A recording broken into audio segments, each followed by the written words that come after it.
is 1902. The Marconi Wireless Telegraph Company of London, England, prepares its first transatlantic message. It will be relayed around the world. Transmission time for each is limited. Stand by for wireless telegraph message from General William Booth. William Booth, founder of the Salvation Army, sends one word.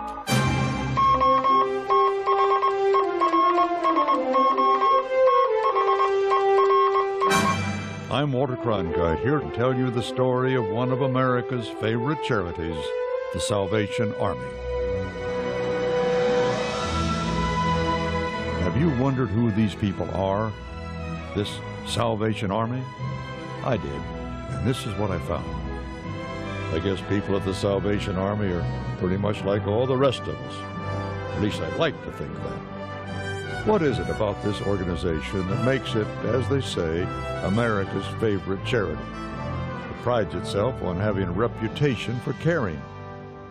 From the Army's very beginning, its members and its workers have believed theirs is not a job, but a commitment. This Army's mission is summarized in a single word: others.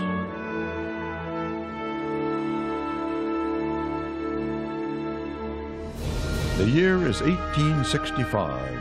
The American Civil War is quickly approaching its tortuous end. Lincoln has delivered his magnificent second inaugural, urging malice toward none and charity for all.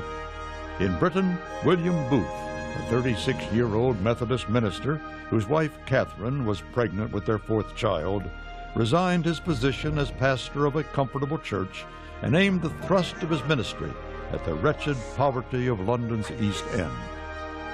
Thus was born the Salvation Army, and on Christmas Eve, the only present in the Booth household was delivered by Catherine, a baby daughter, Evangeline, destined to extend her father's ministry and spread the joy of Christmas around the world.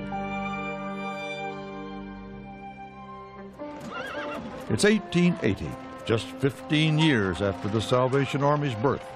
New York newspapers recorded the arrival of a young man in full military uniform, accompanied by what were described as 7 Hallelujah lassies. His name was George Scott Railton, and he claimed to have orders from General William Booth of the Salvation Army to begin the Army's work in the United States.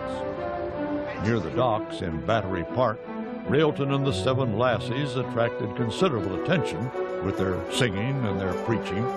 He claimed he was ordered to wage war against evil and despair, and then he marched all who would follow to Mrs. Doolittle's 5 Points mission. In just 3 years, the Army spanned the continent with the simplicity of its spiritual and social message of hope and change.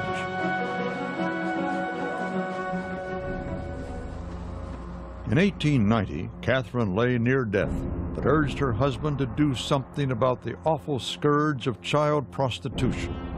Booth attacked the problem head-on, in the courts and in Parliament, with demonstrations of civil disobedience that resulted in the arrest of his oldest son, Bramwell. His pleadings before the courts of justice and humanity had a powerful effect in reducing child prostitution. Not finished, his next target was what he saw as the ugly, selfish use of young children as common laborers, which permanently condemned them to a life of poverty.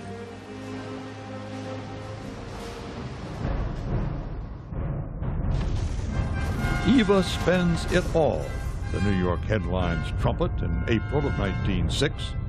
The infant Christmas present to Catherine and William Booth is now the national commander of the Salvation Army in America. San Francisco has just experienced a deadly earthquake and fire which ravaged the entire city with death and destruction everywhere.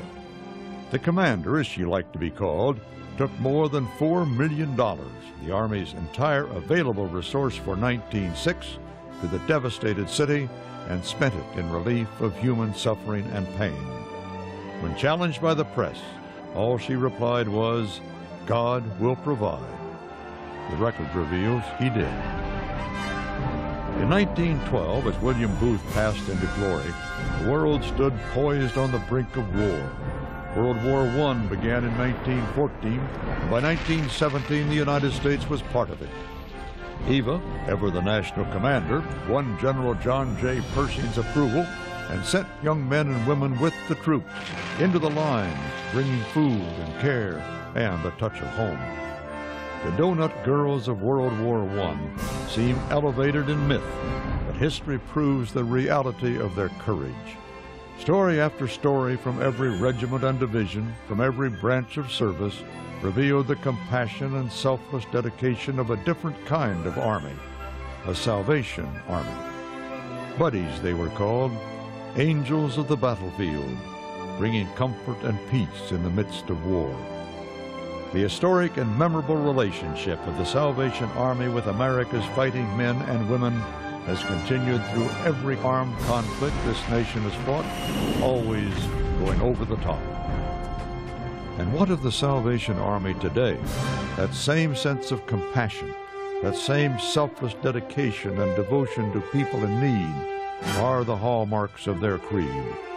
The Salvation Army stands for hope, its founder William Booth said. When every other light is extinguished and every other star has gone down, this one beacon shines steadily and clearly from the darkened sky, he said. If I could only get to the Salvation Army, they will do something for me. Throughout the entire world, from the killing fields of Rwanda to the snow-covered villages of genocide-ravaged Bosnia, this Army's mission is summarized in a single word: others. That's their motto, their mission, and their commitment. Wherever human or natural disaster strikes, the Salvation Army still wages war. Its troops still go over the top to the hearts of men and women as they confront despair and disillusionment, as they attack alcoholism and addiction, and wage war against poverty and evil. It's a unique group of people in those uniforms whose good deeds have been prevalent throughout its history.